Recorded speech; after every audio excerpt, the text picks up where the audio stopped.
கர்த்தருக்கு காத்திருக்கிறவர்களுக்கு கர்த்தர் ஆயத்தம் பண்ணினது உலர்ந்த எலும்புகள் அல்ல. கர்த்தருக்கு காத்திருக்கிறவர்களுக்கு கர்த்தர் ஆயத்தம் பண்ணினது விருட்சங்கள், நதியோர நாட்டப்பட்ட விருட்சங்கள், மாதந்தோறும் கனி கொடுக்கிற விருட்சங்கள்.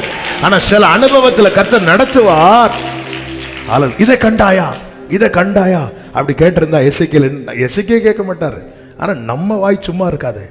இதை காட்டுறதுக்கு ஆண்டவரே, விக்கிரகத்து நடுவில் இருந்து என்னை தெரிந்தெடுத்தது இதை காட்டுறதுக்கா?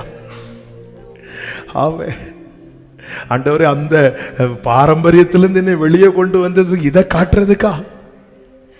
என் குடும்பத்துல எல்லாரும் எதிர்த்த போது நான் உமக்கண்டு என்னை அர்ப்பணித்து நீங்க என்ன கொண்டு வந்தது இதை காட்டுறதுக்கா? இல்ல, பார்க்கிறதுக்கு ரெடி ஆயிக்கோங்க. உங்க கண்கள் காண வேண்டியதை நம்புறவங்க மாத்திரம். இதை கண்டாயா?